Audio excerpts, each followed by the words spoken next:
ஜம்மு காஷ்மீரின் பகல்காம் பகுதியில் கடந்த ஆண்டு நடைபெற்ற பயங்கரவாத தாக்குதலில் 26 சுற்றுலா பயணிகள் உயிரிழந்த சம்பவம் நாடு முழுவதும் பெரும் அதிர்ச்சியை ஏற்படுத்தியது. இந்த தாக்குதலுக்கு பதிலடியாக பாகிஸ்தானில் உள்ள தீவிரவாத முகாம்களை குறிவைத்து இந்தியா அதிரடி நடவடிக்கை மேற்கொண்டது. இந்த சம்பவத்துக்கு பிறகு இந்தியா பாகிஸ்தான் இடையேயான உறவில் மேலும் பதற்றம் அதிகரித்தது. இதன் தொடர்ச்சியாக சிந்து நதி ஒப்பந்தம் தொடர்பாக இந்தியா எடுத்த முடிவு இரு நாடுகளுக்கும் இடையிலான மோதலை தீவிரப்படுத்தியது. இந்த விவகாரம் குறித்து பாகிஸ்தான் ராணுவம் வெளியிட்ட அறிக்கைகள் தங்களது நீர் உரிமைகளை பாதுகாக்க தேவையான அனைத்து நடவடிக்கைகளையும் எடுப்போம் என தெரிவித்துள்ளது. மேலும் சிந்து நதியை இந்தியா அரசியல் ஆயுதமாக பயன்படுத்த முயற்சிப்பதாக பாகிஸ்தான் தரப்பில் குற்றம் சாட்டப்பட்டுள்ளது.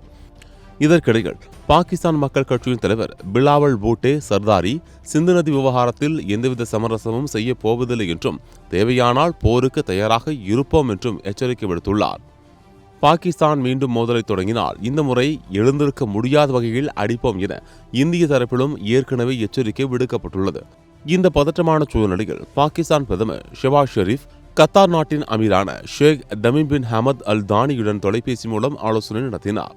இந்த உரையாடலின் போது கத்தார் மக்களுடனான நட்புறவை தொடர்ந்து வலுப்படுத்த பாகிஸ்தான் உறுதியாக இருப்பதாக ஷெபாஸ் ஷெரீப் தெரிவித்துள்ளார். மேலும் பிராந்தியத்தில் அமைதியை நிலைநாட்ட அனைத்து தரப்பினரும் பொறுமையுடன் செயல்பட வேண்டும் என்றும் பேச்சுவார்த்தை மற்றும் ராஜதந்திர முயற்சிகள் மூலமே தீர்வு காண முடியும் என்றும் வலியுறுத்தினார். பிராந்திய அமைதி, நிலைத்தன்மை மற்றும் பொருளாதார வளர்ச்சியை மேம்படுத்த இரு நாடுகளும் இணைந்து செயல்பட வேண்டும் என்ற கருத்தும் இந்த ஆலோசனையில் வலியுறுத்தப்பட்டது. இந்த பேச்சுவார்த்தையில் இந்தியா தொடர்பான விவகாரங்கள் நேரடியாக இடம்பெற்றதாக தகவல் இல்லை.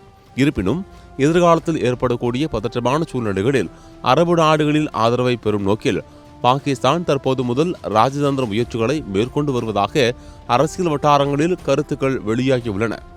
இந்தியா பாகிஸ்தான் இடையிலான உறவு மீண்டும் பதற்றமான கட்டத்தை எட்டியுள்ள நிலையில் அடுத்த கட்ட நகர்வுகள் குறித்து சர்வதேச நாடுகளின் கவனம் இரு நாடுகள் மீதும் திரும்பியுள்ளது.